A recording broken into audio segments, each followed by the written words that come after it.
Assalamualaikum warahmatullahi wabarakatuh. Halo Sobat ASI, selamat datang di podcast ASI, ada Story Headline. Nah, di podcast kita hari ini kita akan ngobrol santai tapi bermakna bareng orang-orang inspiratif yang punya cerita unik dalam perjalanan hidupnya. Nah, pada episode kali ini kita kedatangan narasumber yang sangat luar biasa, yang sangat berprestasi walaupun dia baru semester 3 tapi prestasinya sangat lumayan banyak. Halo Zilan, apa kabar Zilan? Oke, alhamdulillah aku baik Rani, makasih sahabatnya. Iya. Nih, untuk teman-teman mungkin masih belum kenal Zilan ini siapa ya? Mungkin Zilan bisa memperkenalkan dirinya. Oke, makasih Rani atas waktu yang udah diberikan. Oke, hai Sobat Asi semuanya. Sebelumnya perkenalkan, nama aku Zilan Anissa Usman. Panggilnya cukup Iji aja, biar lebih dekat kitanya ya. Oke, untuk mungkin lebih lanjutnya, aku mahasiswi jurusan Pemikiran Politik Islam. Aku dari program studi Pemikiran Politik Islam. Maksudnya, seperti yang dikatakan sama Rani tadi, aku adalah mahasiswi semester 3 tahun ini. Iya. Nah, Zilan, banyak yang kagum nih, kamu baru semester 3, tapi prestasi kamu tuh lumayan banyak juga ya. Masa sih? Iya. Jadi gimana sih awal mulanya kamu bisa aktif dan berprestasi di kampus walaupun semester 3? Oke, bagaimana aku bisa aktif nih dalam berprestasi meskipun aku baru semester 3? Sudah kita ketahui ya, kayak semester 3 itu kan masih awal banget gitu kan ya. Dan juga mungkin kalau ini kan lebih dekat nih ya untuk dari mahasiswa baru, berarti dari semester 1, semester 2, semester 3, baru sekitar 1,5 tahun ya menjadi mahasiswi gitu. Mungkin dari awalnya aku kan masih sama ya, awalnya itu berarti masih mahasiswi baru, aku sama aja kok seperti teman-teman yang lainnya gitu, masih membiasakan diri gitu, peralihan adaptasi dari masa SMA ke masa perkuliahan yang cukup hektik pada dasarnya ya. Kalau aku bagaimana bisanya alhamdulillah menjadi seperti ini hingga saat ini ya. Mungkin dulu aku cukup bagaimana ya, mencari potensi aku terlebih dahulu sebelum aku masuk ke dalam dunia perkuliahan yang bertemu dengan orang-orang yang banyak gitu ya Rani. Di situ kan kalau perkuliahan berarti kan persaingannya cukup ketat ya gitu. Jadi selain kita harus mengandalkan sisi akademis kita harus menemukan nih gimana apa sih yang ada di dalam diri kita yang sekiranya orang bisa nih notice itu tuh beda dari orang lain gitu. Nah, aku dari awalnya tuh udah mikir aku apa ya yang beda gitu. Nah, ini pada dasarnya cukup aneh pada dasarnya, tapi nggak terlalu aneh juga. Aku orangnya cukup banyak pay attention, cukup banyak ngomong pada awalnya gitu, sehingga aku tuh orangnya dikatakannya tidak introvert alias extrovert banget gitu. Jadi aku di mana-mana ketemu orang, aku pasti ajak ngobrol gitu, apa aja aku omongin gitu. Jadi sehingga kayak saat aku berada di satu lingkup gitu, jadi aku nggak lagi canggung gitu mengandalkan nilai kepercayaan diriku yang cukup pede gitu ya, untuk ya udah deh kalau diberi kesempatan untuk maju ya aku maju gitu, untuk memperkenalkan siapa diriku, apa yang aku bisa, sehingga orang-orang mulai notice nih, wah ternyata Jilan tuh yang ini, ternyata beliau yang ini gitu. Jadi dan juga kan kita kalau di dalam kampus itu kan punya himpunan masing-masing ya gitu. Nah dari himpunan itulah aku mulai kayak meskipun banyak orang yang dalam himpunan itu, tapi aku mulai berpikir gimana kalau biar aku tuh bisa tuh nonjol di antara yang lain gitu. Meskipun aku nonjolnya nggak mungkin ninggalin yang lain juga, nonjol bareng-bareng gitu. Cuma yang biar aku beda dikit itu dapat spotlightnya gitu.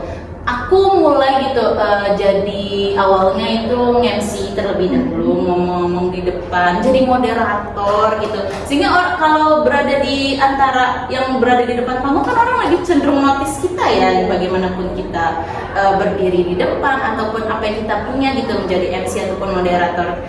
Nah dari situ tuh awal mulainya gitu, ditambah juga skill aku yang pada dasarnya ini skill umum, cuman pada orang-orang mahasiswa itu menganggapnya sebagai skill yang cukup luar biasa, yaitu penggunaan bahasa asing gitu. Aku mulai ngomong dalam bahasa asing gitu, dan sehingga orang mulai menarik lah, wow ternyata beliau bisa ya untuk berbahasa asing gitu.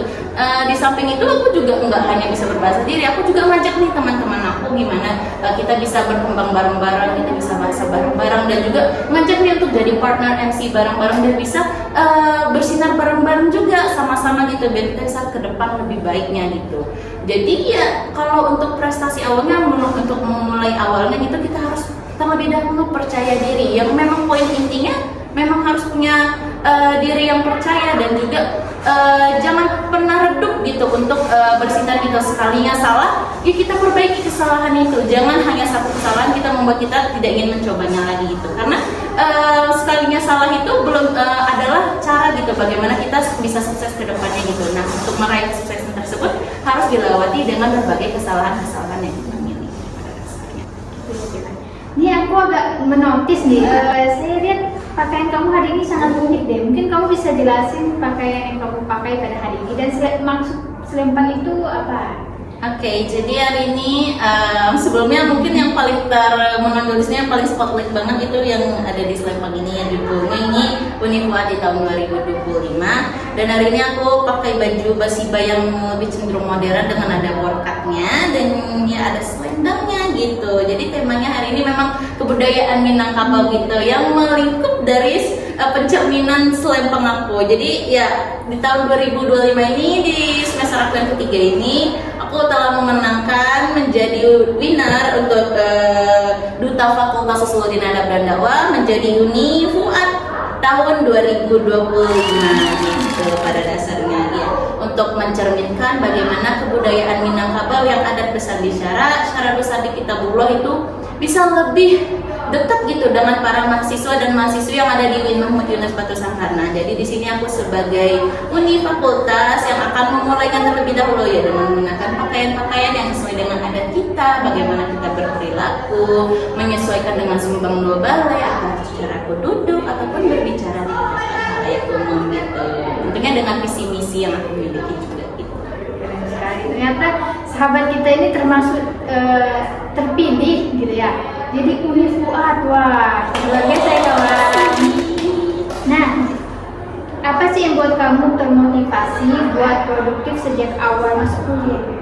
Oke, yang membuat aku termotivasi ya, aku dari awal kan aku deket gitu ya, banyak lihat-lihat senior-senior kita ataupun orang-orang yang berhasil gitu yang berada di kampus kita terutamanya, yang mereka pada dasarnya nggak nunggu waktu gitu, pada saat ini udah bersinar aja. Terus aku mulai bertanya gitu pada diri aku, bagaimana caranya mereka bisa kayak berada di step tersebut, sementara pada dasarnya awal mulanya itu bagaimana mereka memulainya itu langkahnya sama dengan aku, tetap sebagai mahasiswa baru. Nah itu tuh pada dasarnya menjadi cambuk aku gitu, untuk bagaimana kita bisa menjadi produktif gitu.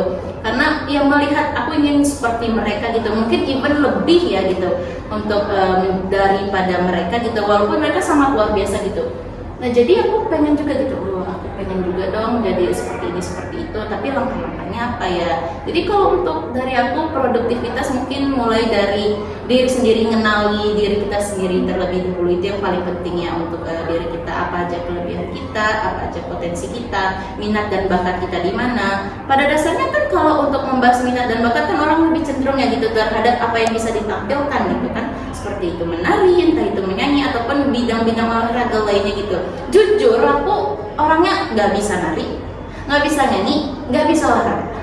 Itu adalah aku pada dasarnya. Jadi aku pada dasar awalnya memang agak pesimis dikit. Loh gimana ya aku nggak bisa di bidang-bidang yang pada dasarnya menonjol nih.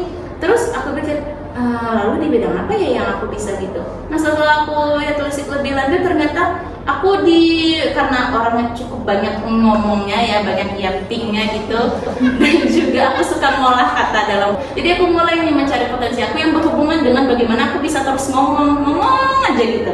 Ya dari sini aku ngikut lomba gitu loh, entah itu lomba debat ataupun jadi MC, jadi moderator, yang memang pada dasarnya aku ngomong aja gitu tanpa aku harus memikirkan bagaimana penampilan aku yang kayak aku harus menari atau suara aku bagus gitu. Setidaknya aku kayak present akunya atau visual akunya itu udah cukup menarik, ya udah berarti stop di situ gitu. Dan juga kalau untuk perihal debate gitu kan, debat gitu, ya udah berarti aku harus nyiapin materi bagaimana aku bisa melatih otak aku dan juga sinkron gitu dengan mulut aku gitu.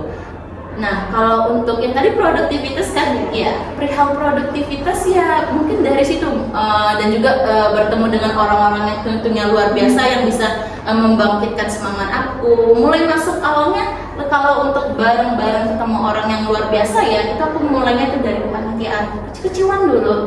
Kepanitiaan himpunan, lalu dari himpunan kita udah bagus nih nama kita di himpunan, lanjut lagi kalau ada kesempatan diberikannya itu dari fakultas gitu, langsung masuk gitu. Apa ada kepanitiaan di fakultas, masuk gitu, kenali orang-orangnya siapa saja gitu. Itu untuk membangun relasi tujuannya, karena kita nggak bisa menafikan gitu kan, kalau bahwasanya relasi itu pasti penting kan gitu untuk apalagi kita mahasiswa saat ini yang memang itu tuh dipentingkan gitu untuk kelangsungan kita di masa depan bagaimana gitu. Lanjut lagi setelah dikenal di fakultas, berjasa maksudnya kayak berbuat yang sesuatu yang bisa dikenang dengan baik gitu ya. Terlalu jauh ya kalau berjasa ya. Lalu lanjut lagi bagaimana kita naik ke tingkat universitas, dikenal oleh orang-orang tingkat universitas, entah itu dari dosen ataupun tingkat setara pejabat gitu. Awalnya mungkin ya memang kita harus bisa gitu meyakinkan orang dengan apa yang kita miliki, jangan hanya silent atau diam-diam aja gitu. Tunjukkan diri kita kalau bahwasanya kita tuh bisa gitu meyakinkan orang dengan apa yang kita miliki, dan juga tentunya setelah diyakini orang kita nggak boleh gitu kayak membuat orang kecewa gitu. Tetap tepati janji, bertanggung jawab itu penting, tanggung jawab atau responsibility itu penting pada dasarnya gitu. Jadi untuk produktif itu memang harus kenali diri terlebih dahulu, percaya diri, dan tentunya harus tetap bertanggung jawab dengan apa yang kita miliki. Kamu ini kan lumayan aktif nih kan. Kamu pernah gak ngerasa kewalahan, dan terus gimana sih cara kamu mengantisipasi agar kewalahan tuh gak buat kamu stres gitu ya? Oh, oke. Ya apalagi kita seperti yang katakan tadi ya, kewalahan ya. Apalagi kita kayak cenderung mahasiswi semester 3 kan baru masuk yang memang tugasnya banyak banget, apalagi kayak ujian praktek segala macam itu baru mulai berdatangan gitu. Tapi untuk mengontrol itu dan juga dengan kesibukan yang kita miliki itu cenderung lumayan ribet ya gitu. Aku juga mengalami kesusahan tersebut untuk mengkontrol jadwal aku sehari-hari gitu. Tapi aku untuk mengatasinya itu aku mulai bagaimana bisa kayak mengkontrol diri, mengorganisir gitu apa aja jadwal aku gitu. Soalnya aku dari malamnya itu aku sebelum tidur itu aku udah set bagaimana jadwal aku besok. Aku bangunnya jam segini, lakukan ini, lalu sampai jam segini dan sekian-sekiannya gitu. Sehingga jadwal aku lebih cenderung tertata. Nah meskipun kayak jadwal kita yang udah tertata gitu kan pasti kayak ada selip-selipan yang kita kadang nggak ketebak gitu. Ada jadwal yang nabrak atau ada apa aja yang mundur, ada apa gitu. Nah itu pada dasarnya untuk menyelesaikan itu bagaimana kita lagi memilih gitu. Bagaimana yang pentingnya gitu. Kalau jadwal antara jadwal ini dan jadwal itu mana yang pentingnya atau mana yang kita lebih dibutuhkan di sana atau yang kita memiliki manfaat untuk kita di sana, dahulukan yang itu terlebih dahulu gitu. Karena pada dasarnya kalau kita menyibukkan diri tapi ujung-ujungnya nggak ada manfaat kan sama aja dengan bohong ya, kita lebih cenderung capek gitu kan. Nah, dan itu bagaimana kalau untuk menyelesaikan, kadang kan kalau terjadinya pertabrakan itu kan sehingga membuat kita jadi ada problem atau masalah gitu, itu bagaimana kita lagi dalam diri kita memiliki problem solving untuk menyelesaikan itu, entah itu dengan cara berbicara dengan baik-baik yang memiliki jadwal ataupun dengan komunikasi lebih lanjutnya gitu. Karena kan ya udah ada tanggung jawab sendiri nih untuk jadwalnya itu. Kayak saya yang hari podcast hari ini gitu, mana yang lebih penting, tentunya yang ini gitu. Kalau dari jadwal-jadwal yang sekiranya memang bertabrakan gitu, aku udah berada dari malam udah set gitu bahwasanya aku podcast sama Rani hari ini di jam segini dan sampai jam segini gitu. Dan juga Rani udah mengkonfirmasi dan juga mengkomunikasikan dengan baik sehingga tidak terjadinya pertabrakan jadwal gitu. Nah itu tuh yang penting, bagaimana kita bisa memanage atau mengatur jam kita gitu. Lanjutnya mungkin apa ya seperti yang tadi, kalau kewalahan pasti gitu untuk tabrakan antara kelas, antara job aku MC atau lomba-lomba debat aku atau kepanitiaan aku itu memang ada gitu. Tapi tetap aku juga lakukan kok istirahat yang cukup, makan yang cukup itu penting pastinya, karena kita butuh banget ya yang hal-hal yang umum gitu, apalagi healing.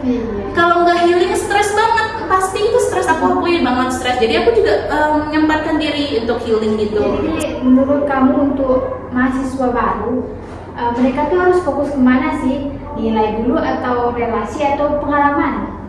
Oke, kalau untuk sistem mahasiswa baru ya gitu, antah nilai apa tadi, nilai, relasi atau pengalaman. pengalaman gitu. Oke, kalau saran aku ya untuk teman-teman sobat ASI semua gitu ya, yang mahasiswa baru mungkin lebih awalnya itu kita harus beradaptasi terlebih dahulu dengan lingkungan kita. Nggak apa-apa kok lambat, di awalnya lambat itu nggak apa-apa, karena dalam proses lambat tersebut kita baru beradaptasi gitu, bagaimana lingkungan kita kenal dulu. Nggak mungkin dong kita langsung terjun aja tanpa tahu situasi gitu kan.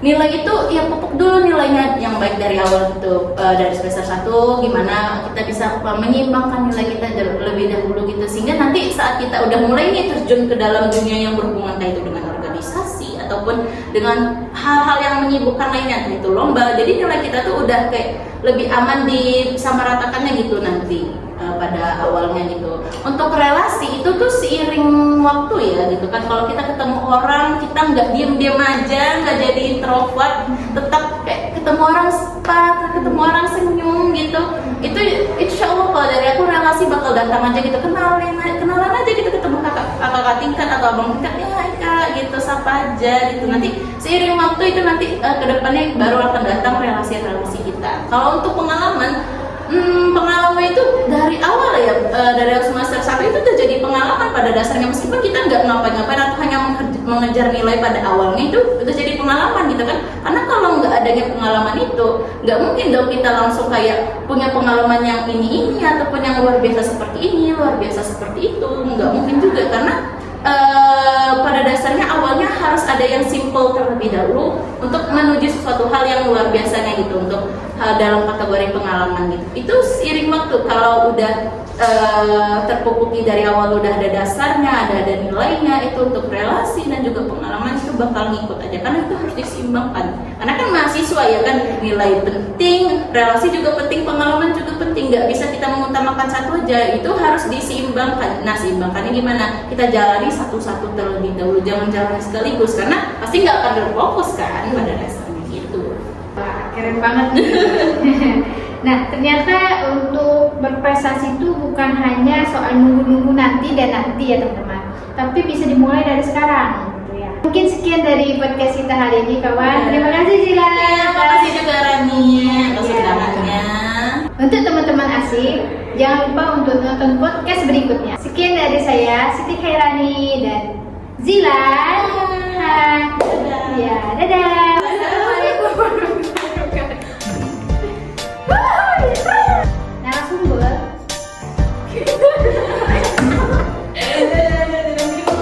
Nah, kita di episode kali ini kita kedatangan narasumber yang aku nggak ada di sini. Nah,